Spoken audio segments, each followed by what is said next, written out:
Hey, Saul. Hey, Alan. Hey, Woody. Hey, Buzz. Know what I mean? Marmalade. Hello and welcome to Diminishing Returns.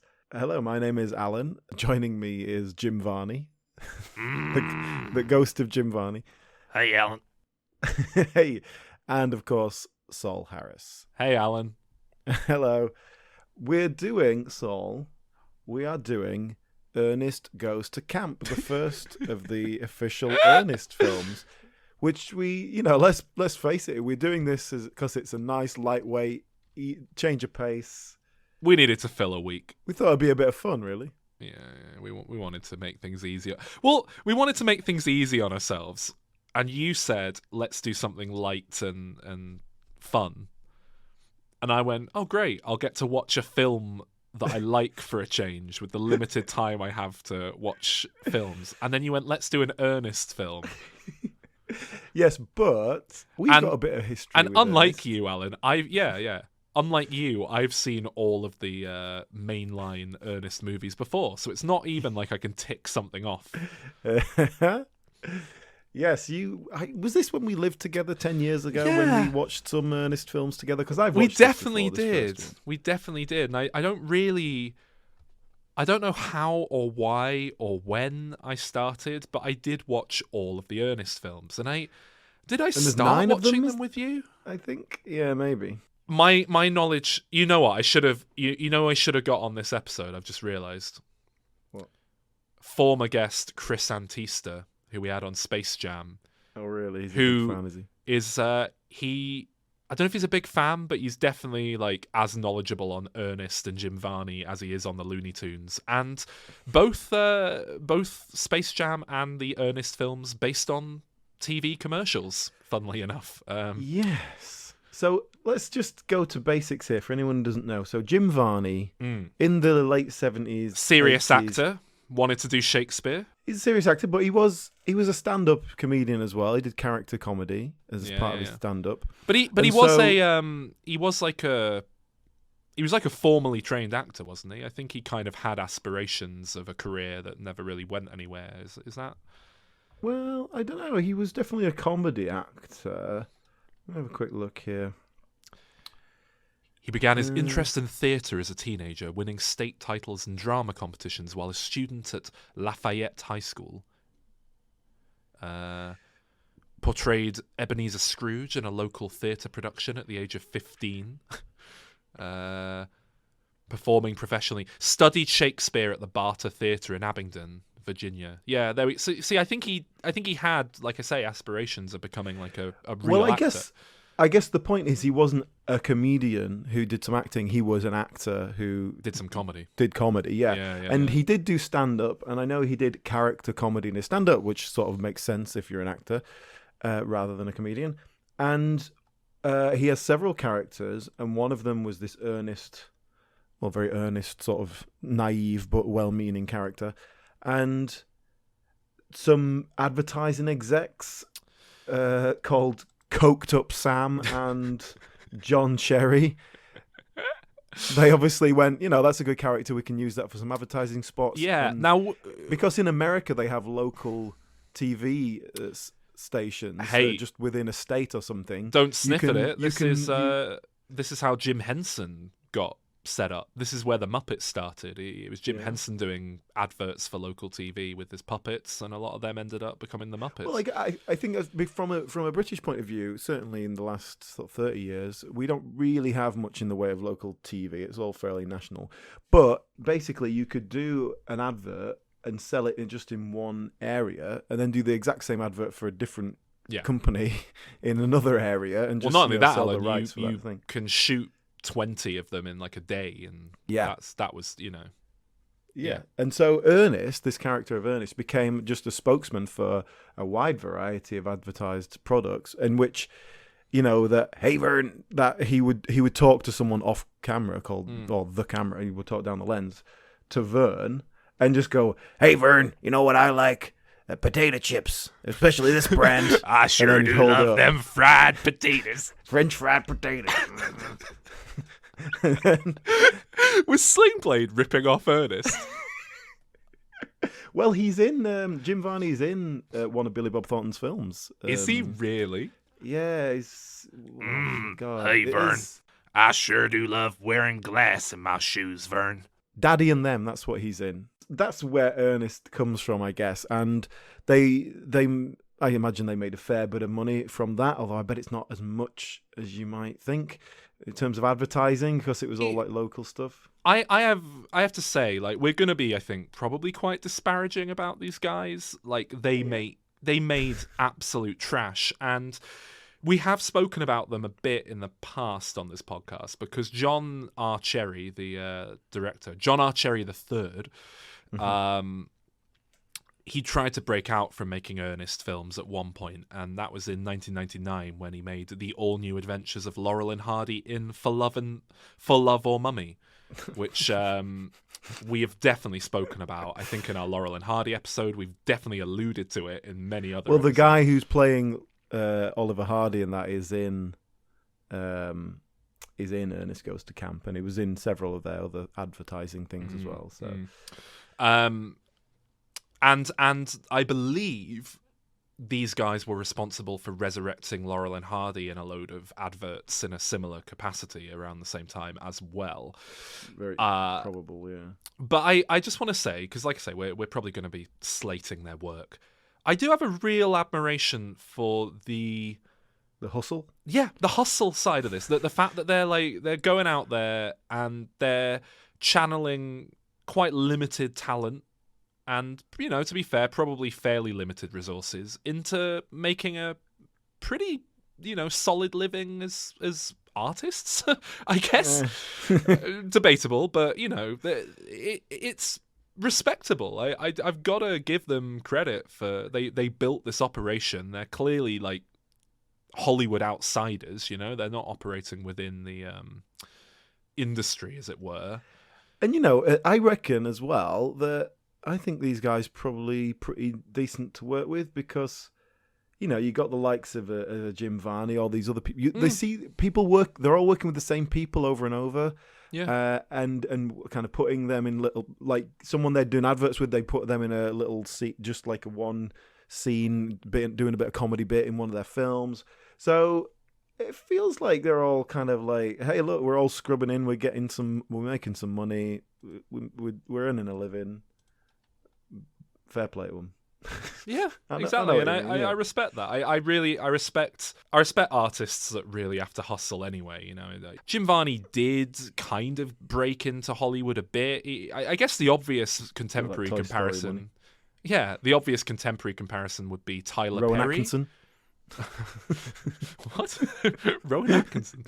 Oh, I see what He's you're just saying. famous for doing adverts, but he managed to get a couple of bits in Hollywood. Pulling doing voice work on a big face. Disney film. Yeah.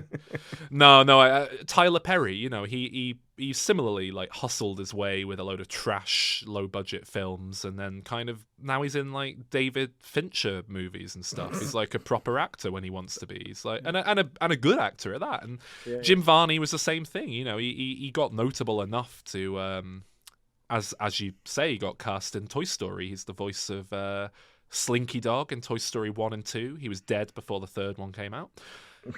So that's not him anymore. But yeah, he's Slinky. He was in an episode of The Simpsons. He was a carny. You know, classic episode there. Yeah. He did a few episodes of Roseanne. But that's it. That is all built on Ernest. I mean, totally. That is the Simpsons people. Obviously, were like fans of Ernest, and so we don't really have Ernest in our childhood sort of nostalgia. We've come at it as a later thing. But I think if you were a kid in America in the 80s, if you were 10 years old in 1987, is this because we grew up in the UK, Alan? Yeah, I guess we were the right era for it, and it just never really came over here.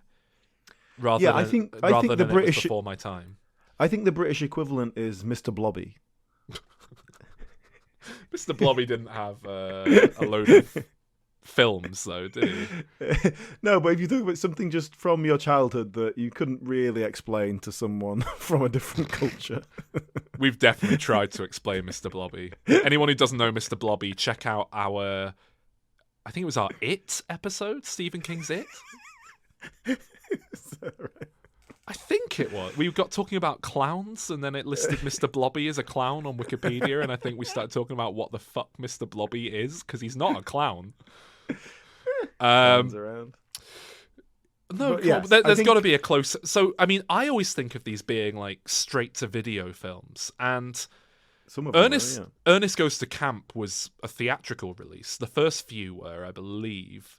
Ernest Goes to Camp, Ernest Goes to Jail, Ernest Scared Stupid, Ernest Rides Again. They were all theatrical. And then after that, I think they were mostly straight to video, with maybe an exception here and there. And again, that's very of the 90s, you know. It was Police Academy. an industry that didn't... Yeah. And that's something we should say. There were 9-10 Ernest films. I think we did say that. But this was the first real Ernest film. Now, I've seen all the real Ernest films. I've not seen Dr. Otto and the Riddle of the Gloom Beam, which is a 1985 film. I only became aware of this quite recently when we were gearing up to record this. Well, that's not an Ernest film. It's a Jim Varney vehicle. It's a Jim Varney film, yeah, in which he plays lots of characters. Eddie Murphy style, he plays 6 characters in it, one of whom is Ernest P. Worrell. Well, I think, and this is something that he obviously plays a lot of different characters, and there was a whole Ernest family album thing where he played loads of different, Ernest style family members. One of his characters here, Auntie Nelda, I'm sure appears in an Ernest film later on. There is definitely... Or maybe Ernest puts on a dress and that's it. I think that's what happens in Dr. Otto and the Gloom Beams, because it's like the character is a master of disguise or something, and Ernest is just one of his disguises rather than being a character. Right. So it's just, a Jim Varney master of disguise style thing. And that is something they carry through, where in character as Ernest will disguise himself as, a rich gentleman with a monocle or something. Pretty broad stuff. It's amazing. It's amazing that he was this character actor, because all his characters kind of sound like Ernest doing a voice. I remember when he was Ernest being a rich guy, and it was very much like, "Hey, it's I really sure do love them caviar. Do you have any Grey Poupon?" Yeah. And when he plays Aunt Nelda, it's a bit more like, "Oh, I'm Aunt Nelda." He takes it up like one notch, his register, but it's still like, all right, it's Ernest in a dress. Okay, great. Is my second-born son without a sliver of gratitude, who wouldn't even pick up his own mother at the airport. I'm only glad his father never lived to see the day when his son would treat his own mother this way. Me, a lonely old woman forced to cope in a world of indifference. Yeah. I'm looking it up here, Alan. It's Ernest Goes to Jail. He plays Aunt Nelda, probably when he's escaping jail. He also plays someone called... She probably bakes him a cake with a file in it.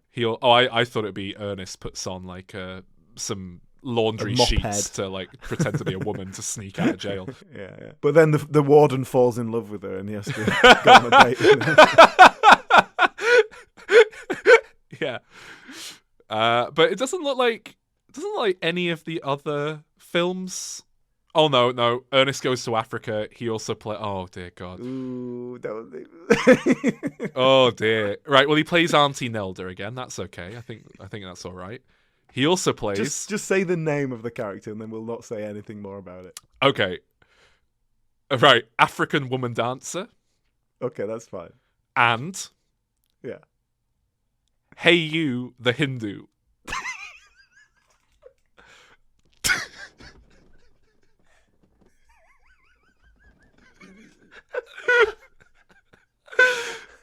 and just for the avoidance of doubt, that is spelled Hey You, Hey You, HEY space YOU. Yeah. The Hindu. It'd be ridiculous otherwise. Ernest in the Army. He also plays Army Captain and Alan. The character is credited as Arab on Quicksand. That's definitely going to be done in a taste. Yeah. But in Ernest Goes to Camp, he just plays Ernest. Thankfully. Yeah, it's nice and straightforward. And let's not beat around the bush. It's a crap film, but it's a kids' film, and it's very much aimed at a certain demographic. And the idea is, we have this silly character. He's going to fall over a lot, do some silly things, and that's fine. That's enough. It's a stupid kids film. And yes, I think to a certain extent that is enough. But why has Ernest captured the sort of cultural imagination and got 8-9 films out of it? Well, kids loved it. And whenever you hear people in America talk fondly about Ernest, they always go like, yeah, it's absolute shit, but I watched this as a kid and I loved it. Yeah. Now, that's what I don't get, because I think if I watched Ernest as a kid, I don't think I'd be that impressed.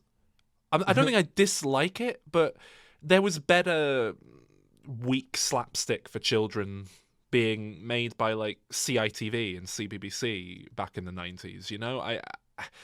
The problem I have with the Ernest films is they're just so... I really noticed it on this viewing, right? So number one, the pacing is glacial, really slow. Film, by kids standards, yeah. But beyond that, like, it just feels like everything's padded out. It's about an hour and 40, which is 20 minutes too long for a kids' film, isn't it? And there's not enough plot to fill it. Yeah, and also we spoke about this in our Dumb and Dumber episode that went up on our Patreon as a brilliant April Fool's this year. But we were talking about how Dumb and Dumber plays like these characters exist within a shitty B movie. So whenever you have scenes without Jim Carrey and Jeff Daniels in it, it becomes this kind of badly acted melodrama, and it's a bit shitty, but it gets away with it there because of how the film's comedy mechanisms are working. Ernest is a similar thing. It's like Ernest... Well, Ernest isn't the only comedy character, but there are like serious characters playing it straight to give the plot, you know, usually the villains, to move the plot along. But there are way, way too many scenes with just the villains playing it straight, being villains. And they're so slow, and there's no jokes in them. And it's just, oh, God. And the plot is... Basically, the plot is, it's a summer camp, and the big bads, property developers want to knock it down. Which, is that the plot of every kids' film in the 80s? Or... didn't Power Rangers do that? More than just the 80s. I think in the 80s you'd often do it, but it would be on a ski slope. Was it just that were property developers going mad in the 80s? Is this Reaganomics? They were just knocking everything down, destroying nature. That plot doesn't start until half an hour in. There's so much that happens before that. That was it. I thought going in this was going to be a really straightforward, simple plot. And it's actually like a really meandering, all over the place, quite messy plot. Because you've got that as the main drive. As you say, it doesn't get going till like half an hour in. Then there's all this plot with like... Yeah, because the main plot that's set up front and would have been fine to tell the story with is that the camp is bringing in a load of kids from prison. Yeah, from Borstal. From kids, the bad kids. Yeah, and it's a very interesting concept of what kids' prison must be like. They're all like greasers from the 50s wearing sunglasses. It's a very interesting concept of what children are like. Well, that was it. Okay, so the one thing I really picked up on straight away here was like... They showed us basically they have the summer camp, and it's like, it's starting, all the kids are arriving. It's like, there's a lot of white kids arriving at this summer camp, and then they go, but we're gonna have the bad kids. There's a group of bad kids coming from Borstal, and I thought, if these are all black kids, I'm not gonna be able to take it. But then I was surprised their commitment to not having black people in the film. They were all white kids at first. No, there's one black kid. Well, that was it. That was it. He's the good one. When we were first introduced to them, they're like, they're all white. And one of them's like a bit Mexican or something. But then there's a little black kid who turns up later, and he's like the nice one. But that never pays off for anything. It's not like his niceness is like explained. Well, it's not even that. You kind of expect there's going to be a point where he proves himself as like being able to be courageous and earns the respect of the people who've been picking on him, and they all feel bad, or you kind of think there's going to be some arc there, and there isn't. Yeah. And it's not just the other kids being mean to him. You know, the lifeguard at the water, the lake, I guess, like chucks the kid in the water because he doesn't know how to swim, and he's like, well, You got to learn by doing, and just not only chucks him in the water, but chucks him in the water and then goes and sits down on his lifeguard thing while the kid's drowning, and Ernest has to poke a pole in the water for the kid to like be fished out with. And then the lifeguard doesn't even seem to notice that Ernest has saved the kid. Yeah, but the whole point is that this guy's an asshole, and Ernest is a nice guy. But there's arsehole and there's child murder. Well, one thing that sort of jumped out at me, right? Summer camp, right? It's this very distinctly American thing, as far as I understand it. Where is it basically just where middle-class people send their kids to get them out of their hair for the summer? Yeah. Did you never go to camp then, Alan? No. Well, I did stuff during summer, and we would go away for like maybe a few days or something, but not like weeks. Really? In a dormitory or anything. Well, the British equivalent would be Cub Camp, Scout Camp, yeah, Brownie I did a bit Camp. Of that. But we only had a camp for like 3 nights or something. Oh yeah. I never went away for the whole summer. If that, yeah. But I think it's, I don't know, like it's, the UK is smaller. You go into the countryside though. You go into the woods and it's like 20 minutes from your house. Is it just me, or is everyone who works at camp really creepy? Well, I think the ones who work at camp are probably the ones actually shagging, like, every well, the night. so the counselors who are all like, they're like 17, 18. They used to be at the camp themselves. Now they kind of mentor or whatever. Yeah. They're the ones doing all the shagging, okay, right, with each other. But then there must be some like proper adults who lead it all and basically just spend their entire lives hanging out with kids. Yeah, probably. Especially the one who's in this, who is presented as a nice guy but looks really creepy. There are a lot of sketches just with Ernest messing about with something and falling over. So, but sometimes the same sketch repeated, Alan. Yeah. And as you alluded to, quite slow paced. And so there's a whole bit right at the very beginning when he's doing a gag with a toilet. He's cleaning out a toilet. He's with a plunger, Vern, and it was just like, help me get my head out of this toilet. This is taking a long time. This does not bode well. But then, he does a bit where he's basting a chicken and then he gets set on fire or something. And it's just... But there's all those sketches that have no relevance whatsoever to anything, really. Like, there's one bit where he has to have an injection and he doesn't like that. So I that's don't. that. Hey, Vern. Vaccinations give you autism, Vern. Oh, he's doing an ad for... He's been hired to do an ad for... It's all right. He's doing a Jim Carrey impression. You know what, Alan? I looked into that because I was like, I wonder what Jim Carrey feels about like the new vaccines. And apparently he only has a problem with vaccines that contain mercury, and he's fine with the concept of vaccines outside of that. He clarified his comments. Well, mercury doesn't cause autism for a start. There's still absolutely no basis for it. Oh God, yeah, I'm not suggesting that he's right just to have a problem there, but... Just to be on the safe side, they stopped putting mercury in things years and years and years ago because people kept moaning about it. So they thought, well, it's not doing anything, but we've got other things to replace it with. And they still moan about it. They just kind of go, oh, well, then mercury, it's the other thing. Autism. Well, no, he said he just has a problem with that, which means he's pro-vaccine, doesn't it? Well, it means he hasn't had a problem with vaccines for at least 20 years, I guess. Yeah. Exactly. Look, I'm back on Jim Carrey's side now, right? I don't like Will Smith now. That's... Okay. Yeah. And Jim Carrey came out against Will Smith pretty swiftly, and I was like, oh, okay, I'm back on Jim Carrey's side, I guess. Tell you what, talking about Will Smith, there's a big triumphant scene at the end of this film where Ernest goes and punches a man in the face. And man, was that a Will Smith style like Ponzi slap. It was like this wussy little But the man flew backwards. It must have been a very hard hit. But the man had just been exploded, so he was a little bit out of sorts. It's because they put a big sound effect on it so that it, hurt him more.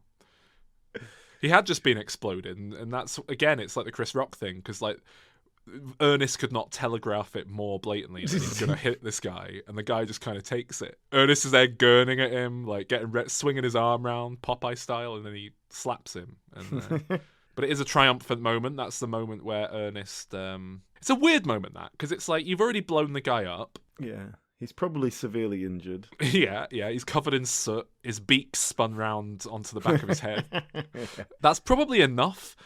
And then Ernest has like a big triumphant moment of courage, which is, not to say it's a good moment, not to say that it works, but in terms of like the morals and the message it's giving to kids, it's like this weird magic thing that when the bad guy tries to shoot him, the bullet like can't hurt him because he's standing up with courage and because he believes in himself.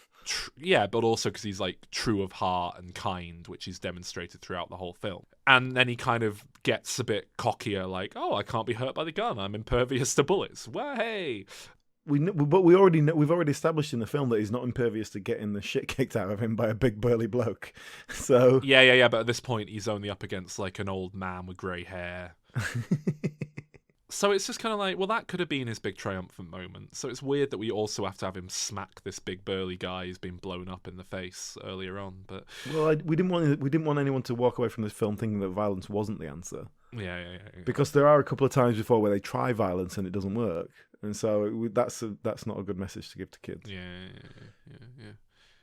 Because if violence isn't the answer, why did they catapult all the little tortoises into the sky with parachutes that then drop down on all the people and bite them on the nose? So what's the plot in this film, Alan? The bad guys are trying to knock down the camp to dig for oil, build a new development. What is it? Yeah, there's going to strip mine it for some find buried treasure like, there, unobtainium under it. Yeah. So, but the important thing is that this is an Indian camp. Yeah. This is a camp. As we see at the start of the film, where I was worried that I'd accidentally loaded up Ernest Goes to Africa, because there are a lot of generic indigenous tribesmen dancing around, going like "oh," like shouting gibberish.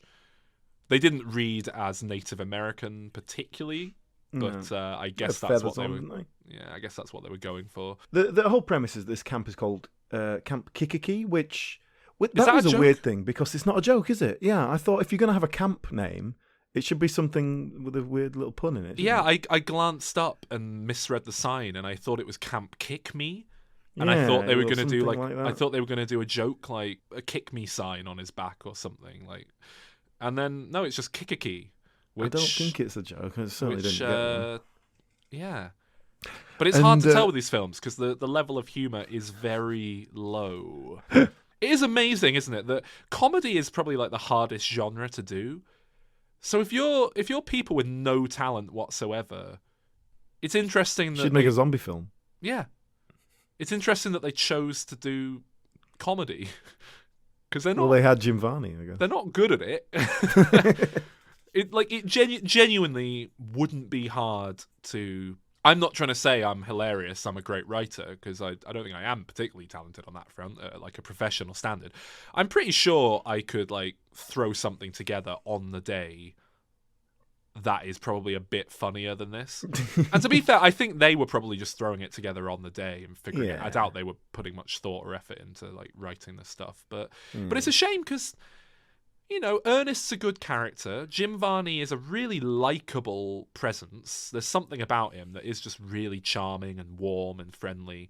And you kind of root for this character. You want to like these films. Certainly I do. I don't know about you, Alan. Yeah, I know what you mean. And I don't know, like put some real jokes in there. It'd go a long way. Yeah, but it's like it's been directed by someone who doesn't realize it's a comedy because the pacing we've talked about, but not just the pacing. Well, it's been directed by someone who's not a director is probably the biggest issue. But it's not just the pacing; it's like it's the pacing of the jokes individually. It's the individual, like the editing and the everything about it is like maybe this script in better hands could be vaguely amusing, but like they've made it in a way to sap what comedy is there. I think the character could be. Yeah. You go, we want to do Ernest Goes to Camp, here's Jim Varney. You could make a good solid kids film from Totally, definitely you could. Did you like any joke at all in the film? Were there any that landed for you? Nothing's jumping out at me. There was one gag where I kind of thought like, all right, that could have been a good joke if they'd sort of shot it and performed it a bit differently. Which is when Jim Varney's going to be. It's when Ernest is going to get his shots. what is it? She's like, right, I'm gonna inject you, and he's like trying to be all tough, and then he immediately cracks like he's being interrogated and shouts, "I took the Lindbergh baby." I took the Limbo baby. I was Dr. Mengele. Yeah. Some great kids references. The 80s kids, they love the Mengele references. Yeah. And that was it. Like, I think just pick one. I took the Limbo baby. That's an all right gag.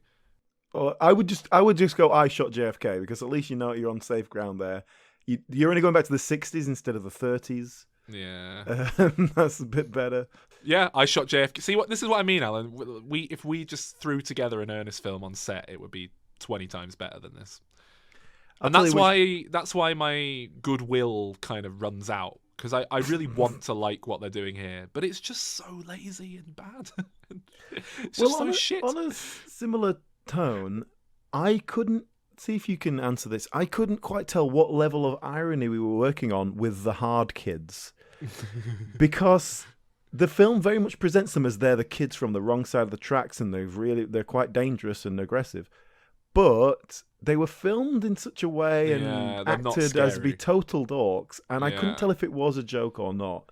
I think that is. They did have flick knives. Yeah, I think they're meant to be tough and scary, but they had to cast like actor kids.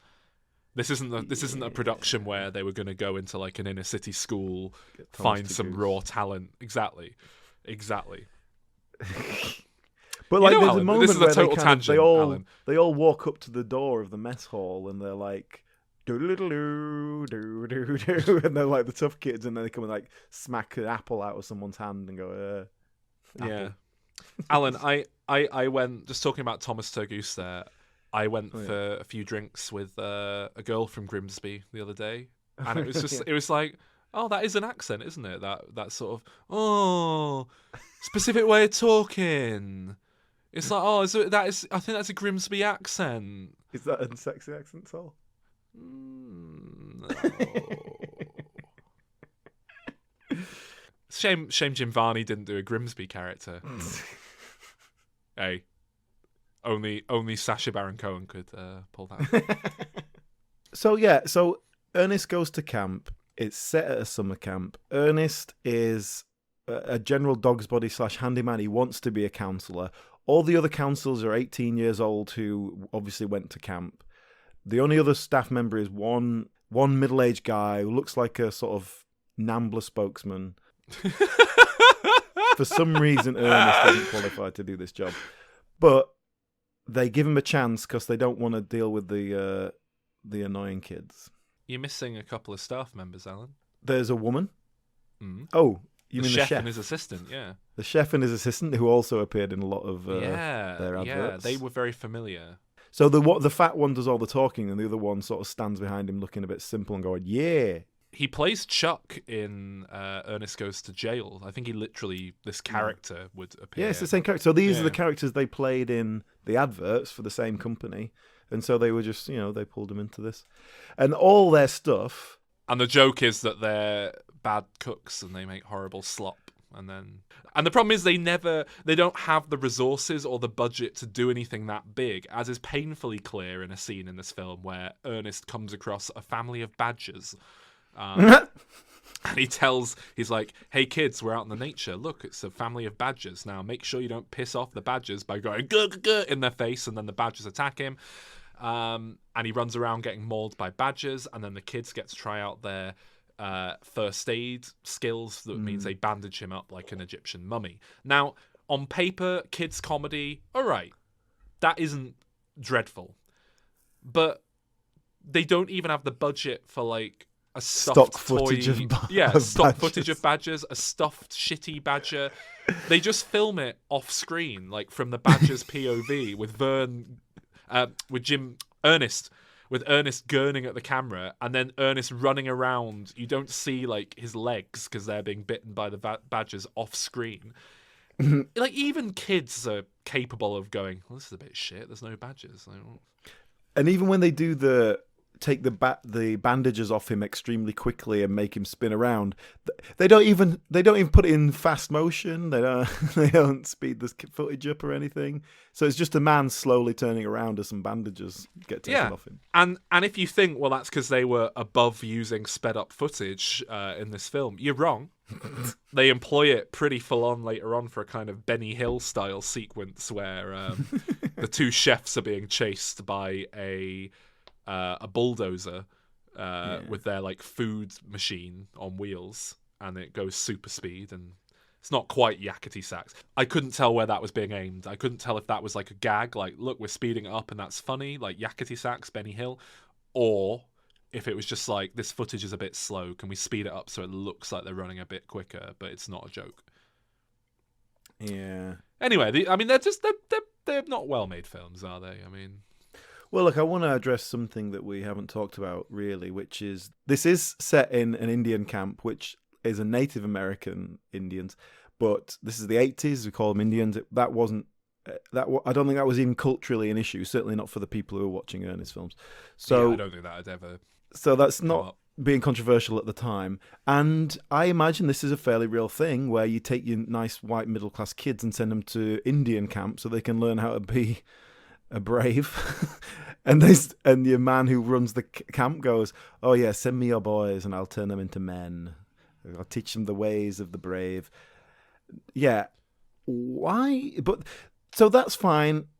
People using another culture just as a theme. Right, I get it.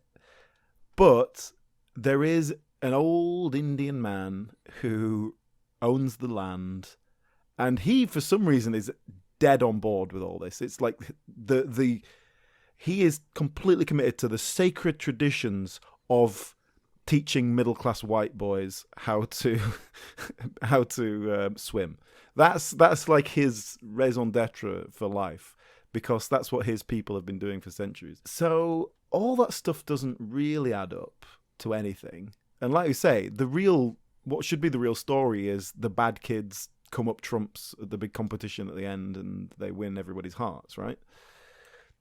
So all this stuff about an old Native American man being tricked into selling his land is all just nonsense, and it's not funny. It doesn't add anything to it. What is it? It's not even trying to make a point, really, is it? I mean, well, the point is like, oh, this is nature, and they want to strip mine it. You know, it's like, well, yeah, welcome to America, mate. I feel like Ernest did the same plot in Ernest Scared Straight, or whatever it's called. The Scared Stupid. Ernest Scared Straight is Ernest Goes to Jail, isn't it? Ernest Halloween film, whatever it's called. Ernest Scared Stupid, I think. That's about like an ancient troll being disturbed in a wood, and they have to like deal with the troll, the goblin, whatever it is, like, and giving it its land back or something. So you're saying the Native American man is a goblin? I'm saying that to the makers of these films, perhaps. Well, do you know the guy who's playing your American native here, Iron Eyes Cody? He was a guy, he just played the Native American guy and everything throughout his entire career, and he was the Native American who cries about litter in the very famous. Oh wow! So did these guys make that advert? They weren't that good, but he was obviously like advertising royalty. They were like, look, we've got this A-list advertisement actor in. We've got so Ernest like 2 and 3. They were like, pick up your litter, Vern. Know what I mean? This is the Ernest movie. We can pull in right. We got the Where's the Beef Woman. We got the Budweiser frogs. Like we got all the advertising A-stars. Well, that was it. But apparently, this guy, I was looking at him earlier. You know, like I say, he played Native American throughout his entire career, like going back to the 30s. And, you know, insisted he was Native American and lived as... I know where this is going. Not just lived as a Native American, but lived as a kind of cartoon representation of a Native American, wearing the headdress all the time and stuff. And, he's Italian. He was born in Louisiana or something, but his parents were Italian. Oh, God. So, it's a living, isn't it? No, there's one other thing about Ernest Goes to Camp that we have to talk about, which is about 2/3 into the film, Ernest starts singing. It's like a sad ballad. Not about even not how a funny it's song. Okay, it's not to a joke. Cry if it's raining. It's like a really sincere, dare I say, a very earnest. It's like Rainbow Connection in the Muppet movie. Gee, I'm glad it's raining. Gee, I'm glad it's raining. There's always something to be thankful for. I'm awfully glad it's raining, 'cause no one sees your teardrops when it pours. I love it when it on my rains. face. My eyes are just sweated today. I'm sad and I'm earnest. Yeah. Wasn't expecting that. I wasn't. I completely forgot. I don't think there's a musical sequence in any other Ernest film. Alice and Shane Keister. Yeah. Yeah, I think all the music was pretty much by them, apart from a couple of exceptions, which is obviously, hey, we're not paying for musical rights. We'll get our mates to write something. And they've just gone, look, we're not paying for an 80s montage song. Can you do one? And they just go, yeah, sure. Oh, look, the kids are coming together. They're going to do the thing at the end. Yeah, that's good enough, thanks. Can you do us a sad one? Sure. About rain? Yeah, all right. You realize you're going to need a rain machine if you're doing a song. No, we'll just do it dry. It's fine. Yeah, they didn't even bother making it rain. They did, Alec, for one shot. Ernest is inside, and there is water splashing against the window outside, which I think was presumably the extent of their capabilities. They probably had a hose pipe, and just someone stood spraying water against the window. It's like a clouded glass window, so you can't really see through it. But yeah, while Ernest is walking around in the dark outside, talking about how he likes being in the rain because it hides his tears. Totally dry. He's not even crying, actually. If we really want to get into it. Oh dear. And that speaks to this film in general. It just doesn't. None of it works. None of it makes any sense because it's just so everyone involved in the production's sort of operating on a different page, I think, and it just doesn't really come together. That's what a good director does, right? A director brings the elements together so that they are consistent, and that is not what John R. Cherry III is about. And in the big climax scene where the kids come together and commit violent acts against the construction workers. So you have shots of the kids doing something, and then cut to shots of construction workers reacting, getting hit by oranges or something. Or a turtle falling on the head, and there's no geography of the scene. They're not connected in any way. It's just all right. So look, overall, right? I think what Ernest is a live action cartoon, and the problem is that it hasn't got the budget to really pull that together. Yeah, they lack the means and the imagination to do that. Yes, but that is the spirit they're going with. Yeah, and I think. Yes, but it's not just lacking in terms of money. It's more than that. The script is nonsense. It's and I don't get the impression that they're using the money very well. I'm pretty sure they could have used this money to make some. I mean, there's a lot of explosions and things. Descending terrapins that's a special effect. That's you just don't get the impression that the resources are being used properly. I've just looked up, Alan, all of the Ernest references in The Simpsons. All right, go on. There's some good ones here. You want to hear them? These are mostly from the classic era, because I guess Ernest wasn't relevant anymore by the time The Simpsons turned to total shit. Episode where Bart goes to watch a movie called Ernest Needs a Kidney. Right, yeah. It's good, isn't it? There's Ernest Cuts the Cheese in another episode. The one that I was talking about before, with the Sideshow Bob one, is Ernest Goes Somewhere Cheap. This one's pretty weak. Ernest Goes to Broadway. That's when they're in New York. That just seems like but that's a Broadway production rather than a movie. Yeah, I'm gonna say it's gonna be a theatre show, isn't it? Yeah.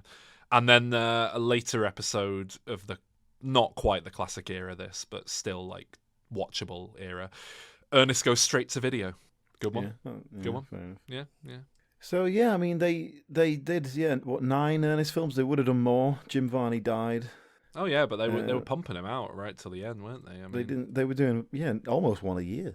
last one was 2 years before his death. Yeah. I mean, he did a load of these, like you say. He did Ernest Goes to Camp. They did a few video releases that I get the impression were very popular with kids in America. One called Know What I Mean? That's all one word. Hey Vern, It's My Family Album, which I think was basically, I think these were like VHS compilations of the adverts that they'd made. Yeah, they did. They definitely did one of them, but they did. Well, this one is Ernest finds his old family album, and we see a load of skits with him and the family members. But I think my understanding is this was like largely edited together from stuff they had like shot. Yeah, maybe they shot a sketch on the same day as an advert. That's maybe what they did.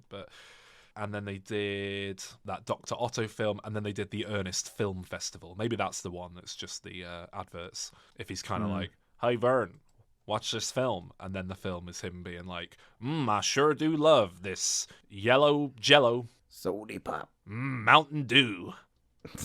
Yeah, you know what? I'm looking at the screen grabs now, and the Ernest Film Festival is blatantly just him introducing adverts. There's a shot of him with premium ice cream. And then they did a TV series called Hey Vern, It's Ernest, which I believe was basically like a kids' TV show. Yeah. Which is what it needs to be. Really. Saturday morning. This film was basically a spin-off of that TV show, I guess, officially. And then they followed it with Ernest Saves Christmas, the Christmas special. Obviously. Film. Ernest Goes to Jail, which, for the record, is my highest rated of these films. Weirdly. I guess that's the good one. Ernest Scared Stupid, the Halloween one. Ernest's Greatest Hits Volume 2, which was a video, I assume, with more adverts on it. What else we got here? Ernest Rides Again. That's a very generic name, that. What's the concept for that one? Just doing some more Ernest shit. Ernest and his dim-witted pal, Abner. I don't remember Ernest having a sidekick. Unearth a huge cannon reputed to contain the crown jewels of England. Oh, this is Ernest Goes to the UK. I don't remember that one. I mean, I've seen it, apparently. I've rated it, but... okay. Yeah, you've seen them all. Yeah, but I saw these 10 years ago. The World as I See It, which is a short film. Let's see, what's this? Is this an advert? Comedy short anthology series featuring 40 stories about Ernest P. Worrell's family. Interesting. I don't really know what this is. Looks like a straight-to-video thing that was like a series of skits again. Ernest Goes to School. I believe you and I watched that one. Did we? That's the one where he like gets made smart. He like they. Oh yeah. I remember that. Yeah. Slam Dunk Ernest. I'm pretty sure we watched that one as well. Was that before or after Space Jam? Same year? No, it was the year before, 1995. Space Jam was 1996. Well. Yeah, interesting. These were into the straight-to-video era with Slam Dunk Ernest, though. That was the first straight-to-video movie. Then we had Ernest Goes to Africa, straight-to-video. And then we've got Ernest in the Army, the last one. So yeah, Alan, what would you rate this one, Ernest Goes to Camp? Final thoughts, rating? Yeah, well, we've been through it. It's just not good enough. Despite, like you say, a very likable presence at the heart of your film. So just build something better around it, and they didn't do that. I give it a 4 out of 10. Ooh. Well, I feel harsh giving it this score, but I just it doesn't deserve more than this, I don't think. I give it a 3. For the record, that's pretty consistent with my ratings for the franchise. I do go as high as a 5 out of 10 for Ernest Goes to Jail, the high point of the franchise. That's the good one, is it? Yeah, but I also go as low as a 2 out of 10. I found a 1989 TV special, by the way, that he did called Ernest Goes to Splash Mountain, which I'm guessing was like an advert. An advert for but it's 22 minutes long. So it was like a TV, half hour filled with it. Gosh, Vern, the air's awful thin up here. There's not a lot of oxygen. At this moment, we ask that squeamish or sensitive adults turn their eyes from the screen.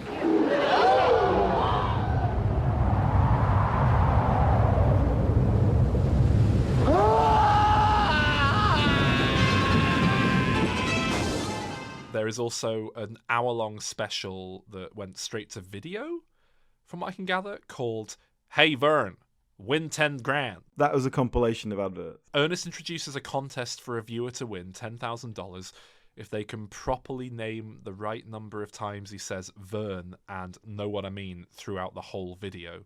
So yeah, it probably is a compilation of adverts, and they just ran a... Yeah, put a competition on it and then called the video that.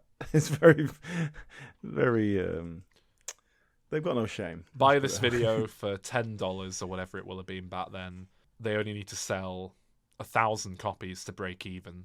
And I guess back in the 80s, they were confident they could sell more than that. I mean, again, this is what I mean. That's a good hustle. That's a smart, Yeah. Commercials, bloopers, behind the scenes, special surprises. It's all on there. It's just adverts. No, it's adverts and outtakes from filming the adverts. They are scraping the barrel. I've never quite got the concept of why people really embrace and love fun advert characters. I as a kid, I did. As a kid, when I used to I had VHS tapes and I would just record episodes of stuff and random shit. I would be like, oh, well, this is a funny advert I like. I'm going to record this on it and stuff. Really? As a kid, I got into, but I don't know. As a kid, you're less discerning. You're easier to please. The sort of shit that counts as a joke in an advert is, But I think that's okay when you're a child, because you have the intellect of a child. And I must say, I do wonder the people who never grow out of that. But having said that, I do think the right advert, reference being employed at the right time correctly, can be a really funny comedic reference. Yeah. And I don't really like that that's such an easy way to my heart. But, you pull out a nod to, let's see, Our White's Lemonade. That's a good one. That's always funny. You pull out a reference to, is it J.R. Hartley? Fly fishing. That's a good one. That's a good one. I think I find those funny because they're before my time, so I don't feel like I'm being sold something, because it's I don't know. I think you can make me laugh if you pulled out a reference to the 118 runners at the right time. I didn't find them funny, but the same way I don't find Peter Kay going Gallet Red funny. But then if someone goes Gallet Red at the right time, it will make me laugh. It's an ironic, how shit is this kind of thing, isn't it? So I've pulled up the Ernest films here. We'll do an IMDb rating, kind of higher, lower thing. Oh, good lord. Okay. So starting with Ernest Goes to Camp, right? Do you want to have a guess? Where do you think that rating's going to be, roughly? I reckon people will be quite undeservedly positive about this one, because they have a nice nostalgia for it. They remember it fondly. I think we're looking at a 5.2. It's 5.4. Very good. Very close. So we go to the next one. Ernest Saves Christmas. We going higher or lower? I reckon the first three probably are all going to ride this wave. And from what I remember, Christmas and then the other one are a bit better. It's they found their feet a tiny bit. And also Christmas, that's probably one people watch every year for Christmas if they have that nostalgia. Yeah. So I reckon this is higher. Okay. It's 5.6. Ooh. Just good. A little bit higher. Just higher. Yeah. And then we have Ernest Goes to Jail. Okay. This is the We've one established it's the best one. I think it's the best one, yeah. Apparently. It's the highest rating I've given as well. I give this one a 6 out of 10. I reckon it's going to be lower than Christmas, but only by 1 point. That is a 5.4. So same as Camp. Yeah. Okay. But yeah, they're all kind of pretty consistent there. Yeah. So let's go to Ernest Scared Stupid. I was going to say, I bet special. this is when it starts to deteriorate. But I think people quite fondly remember this one as well. This was the Halloween one. Again, they probably saw it on TV every year around Halloween. I reckon lower, but I reckon it's probably still in a, relatively speaking, respectable 5 area. Okay. This one is 5.7, the highest one yet. Okay. Oh. Interesting. Just in terms of number of people who've rated as well, it's It's not that many. It makes sense. Scared Stupid would be, you know, a Halloween special with Ernest. That makes a lot of sense. Add in some supernatural elements that aren't really there in the other films. Again, that's gonna like make it way more interesting. I kind of get that. Yeah. So in terms of actual people who have rated it, those first ones are like in the 10 to 12,000 range. The next ones are in the 2 to 2,500 range. So we've taken a drop off in terms of cultural awareness. But does that affect the rating? So we're on a 5.7. We're going to go to Ernest Rides Again. Lower, definitely, I think. I didn't even remember that he went to the UK. That's how, much of an imprint this left on me. Yes. Well, there we go. I wonder if it was filmed there in any way. I imagine the only reason they would set an Ernest film in the UK is if there was some like tax break for filming it there, or they wanted a trip there and were like, we can justify it. Yeah. I'm surprised he didn't go abroad more often, to be honest. I'm surprised they never did Ernest Goes to Transylvania 5000 or whatever the fuck. Film it in Prague. Yeah. Okay, so Ernest Rides Again, that had a rating of 4.7. Okay. So we've gone down a bit there. Ernest Goes to School. Well, this is the one I thought was the worst one, so I'm going to say lower. But I wouldn't be surprised if it isn't. It's 4.6. Ooh. Apparently Sarah Chalk's in it. Really? And Will Sasso. Okay, so next, Slam Dunk Ernest. I'm going to say higher, but I don't know. It is 4.5, so it's 1.1 and down again. And then we've got Ernest Goes to Africa. Lower, I think. Yeah. I feel like that was often, that's got to be a low point, hasn't it? Oh god, the I've just clicked on the IMDb page and the picture, which is a still from the trailer. I'm guessing that's Hey You the Hindu because so he's got a towel on his head. He's got some sort of fake tan on. Anyway, so yes, Ernest Goes to Africa was a 4.3. Oh wow! So finally, Ernest in the Army. We're going to go out on a high. I reckon that's higher up because it was a theatrical release. It probably had a tiny bit more money behind it. They probably put a bit more effort in. Yeah, I reckon slightly higher. Are you sure it was a theatrical release? I'm not certain. Well, it doesn't matter. Anyway, yes, so Ernest in the Army was a 4.4. Oh, Wikipedia says Ernest in the Army is direct-to-video. So there you go. It's just listed incorrectly on IMDb, I guess. So Ernest in the Army is 4.4, so just a slight step up from Ernest Goes to Africa. But yeah, those the straight-to-video ones are sort of a little bit lower than the other ones, just consistently. Just not the same nostalgia. But weirdly, I've rated on my IMDb 7 out of those 9. Wow. I don't remember watching all of them. So I think all of those will have been watched with me. I can't imagine you would proactively go watching an Ernest film without me. Yeah, surely. So, had you seen the first one before, Ernest Goes to Camp? Yeah. Right, so I guess I must have downloaded these and just started watching them when we lived together. We did go through a phase of watching shit that was like so bad it's good was kind of the idea. Is that when we started watching the Bond films? Oh god. I remember severely fucking up my computer and I had to reinstall everything because it got viruses because I downloaded a dodgy copy of Firehouse Dog starring Chevy Chase as an uncredited Firehouse Dog. Uncredited.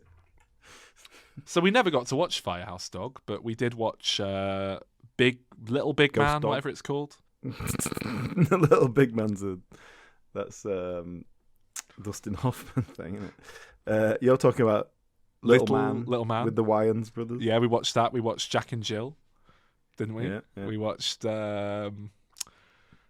God, what else did we watch? Sherlock Bones, of course, classic. My Five Wives. You see, you used to go out to CEX and come home with. We had Adam Sandler Overboard, My Five Wives. Some shit like that, and then I would just download stuff that I thought looked really hilariously shit online. You know what? I'm going to have a look. If you have anything else to say, Alan, I'm just going to have a quick look on my ratings and see if anything pops up. You know that in Ernest Goes to Camp, Jim Varney is about the same age as I am. Wait, sorry, what? Well, as Jim Varney was when he made it, yeah. He would have been about 37. Yeah, Really? 1949 he was born, so yeah, about 37, maybe 38. So is that smoking? Is that what that does to you? Because yeah, pretty much, yeah. That'll do it. Smoking and drinking, yeah. Everybody watch Ernest and then don't smoke. Because he looks, how old does he look? Let me look it up.